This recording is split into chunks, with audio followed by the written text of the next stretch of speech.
Supreme court के द्वारा loud स्पीकरों को लेकर मानक तय किए गए हैं, जिसके बाद उत्तर प्रदेश में कई धार्मिक स्थलों पर कार्यवाही भी की गई है।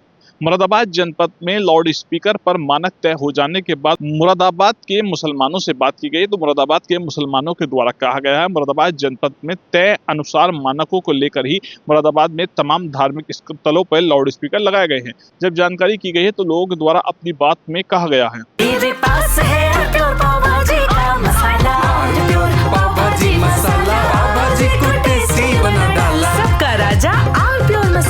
लखनऊ की बात करें या संभल की बात करें, मस्जिदों से लाउड स्पीकर हटाए जा रहे हैं, हटाए भी जा रहे हैं। से पहले सरकार की इस कार्रवाई को किस तरह? देखिए, सरकार की इस कार्रवाई को मैं पहले भी कई मरतबा कह चुका हूँ कि ये एक तरह से मुसलमानों से नफरत और मुस्लिम विरोधी अभियान एक छेड़ रखा है सरकार ने। उसके तहत ये हरकतें इस तरह की कर रही हैं, वरना सबसे ज़्यादा गैर कानूनी काम सरकार कर रही है।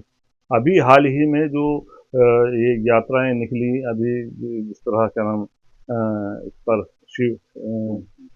शिव के मामले में जो अभी ये यात्रा निकली, तो उसमें सबसे ज़्यादा वो चीज़ जो प्रतिबंधित है सरकार के द्वारा भी, अदालत के द्वारा भी, डीजे का मामला। डीजे बड़ी पुलिस की मौजूदगी में और प्रशासन की मौजूदगी में सड़कों पर खुलेआम बजाए जा रहे हैं, और इस तरह से बजाए जा रहे हैं कि एक आम हार्ट पेशेंट को उससे करना अपनी ज़िंदगी का खतरा है। कावड़ यात्रा के दौरान मैं का नाम बता रहा हूँ, ये सब कुछ अभी हुआ है। क्या जो चीज़ प्रतिबंधित है अदालत के ज़रिए, जो चीज़ प्रतिबंधित है शासन के ज़रिए, प्रशासन के ज़रिए, वो पुलिस की मौजूदगी में खुलेआम बजाई जा रही है, उस वक्त कोई कानून नज़र नहीं आता सरकार को, इसलिए कि उसका ताल्लुक उनके खुद उनसे है। तो वहाँ वो कानून की धज्जियाँ उड़ा दें, वहाँ वो कानून को ना माने तो कोई बात नहीं।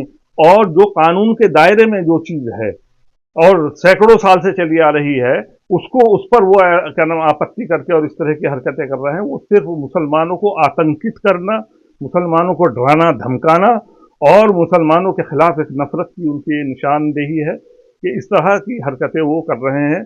मैं इसकी बहुत सख्त अल्फाज में मजम्मत करता हूँ, और इसको जो है इससे आवाम के अंदर बहुत ज़बरदस्त नाराज़गी फैल रही है। इसे अच्छी नज़रों से नहीं देखा जा रहा है। एआईएम ने कल डिस्ट्रिक्ट एडमिनिस्ट्रेशन संबंध में मांग की है कि रमजान के दौरान लाउड स्पीकर लगा दिए।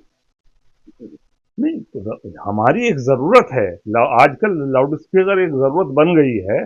तो कानून के दायरे में रहते हुए अगर लाउड स्पीकर का कोई इस्तेमाल करता है तो उसमें सरकार को कोई आपत्ति नहीं होनी चाहिए। लेकिन वो चूंकि मुस्लिम नफरत उनके दिमागों के अंदर है और मुस्लिम विरोधी अभियान उन्होंने चला रखा है, इसलिए वो मैं इसको कहता हूं कि वो इसका बार बार इस्तेमाल कर रहे हैं कि वो उठाते हैं जल्दी से कदम, मस्जिदों के लाउड स्पीकर उतरवा देते हैं।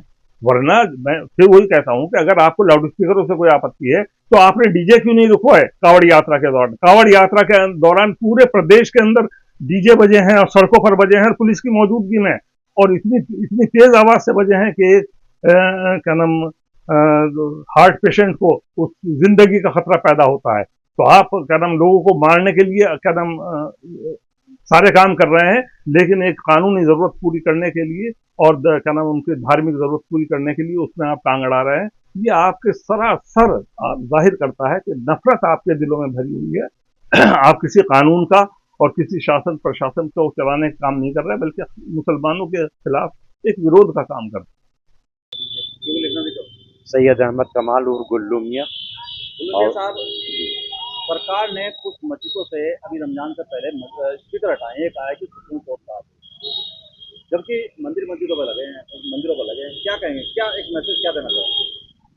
देखिए, हम ना किसी हिंदू के खिलाफ हैं, ना हम किसी मुसलमान के खिलाफ हैं, हम इंसानियत के साथ हैं। और अभी हमारे प्रधानमंत्री जी ने एक बयान दिया जो दिल्ली में अमीर खुसरो रहमतुल्लाह अलैह के बारे में जो उन्होंने स्पीच दी, हमें उससे बड़ी खुशी हुई कि उन्होंने बुजुर्गों के बारे में उन्होंने इतनी मालूमात होने के बाद उन्होंने एक बड़ा अच्छा मैसेज दिया, और उसमें जो सुलझे हुए और अच्छे इंसान हैं उन्हें सभी को अच्छा लगा, जैसे कि मुझे अच्छा लगा। अब रहा सवाल ये कि हमारे 40 साल पहले हमारे पिताजी और मेरे दादा हजरत सैयद एहसान अली साहब ने जेल काटी है। स्वतंत्र सेनानियों में उनका नाम है, मेरे अजीजों में स्वतंत्र सेनानियों में नाम है, मगर हमने हिंदू मुसलमान सबके साथ मिलकर अपने मुल्क को आगे बढ़ाने की कोशिश की। अब कुछ लोग ऐसे हैं कि जिनको हम लोग समझ नहीं पा रहे कि ये हमारे मुल्क को कहाँ ले जाना चाहते हैं। हमारे प्रधानमंत्री जी को ऐसे लोगों को समझने की जरूरत है। और ये गंगा जमुना जो तहजीब कहलाती है, उसमें ऐसा नहीं है कि सिर्फ हिंदुओं ने खून दिया है मुल्क को आज़ादी के लिए। जितना हिंदुओं ने दिया उतना मुसलमानों ने दिया, सिखों ने भी दिया, ईसाइयों ने भी दिया। और ये मुल्क जब तक आगे नहीं बढ़ सकता जब तक हम सब मिलकर इसको आगे बढ़ाने की कोशिश ना करें। मुझे बड़ा अफसोस है कि भाई गुरुद्वारों में भी लगे हुए हैं लाउड स्पीकर, मंदिरों में भी लगे हुए हैं, सिर्फ मस्जिद के पर नजर क्यों जा रही है आप लोगों की? भाई आप इंसाफ करने वाले हजरात हैं, आप हर जगह इंसाफ करें। अगर वहाँ क्या एक स्पीकर की आवाज मंदिर में कम है और मस्जिद में ज्यादा है? ऐसा तो नहीं हो सकता। मैं ना मंदिर के खिलाफ हूँ ना मस्जिद के खिलाफ हूँ, मैं सिर्फ हक कहने वाला हूँ और उसमें चाहे कुछ भी हो जाए। मगर मुझे ये प्रधानमंत्री जी से कहना है कि जो ऐसे लोग हैं उन्हें पहचानने की कोशिश करें और अपने मुल्क को आगे ले जाने की कोशिश करें।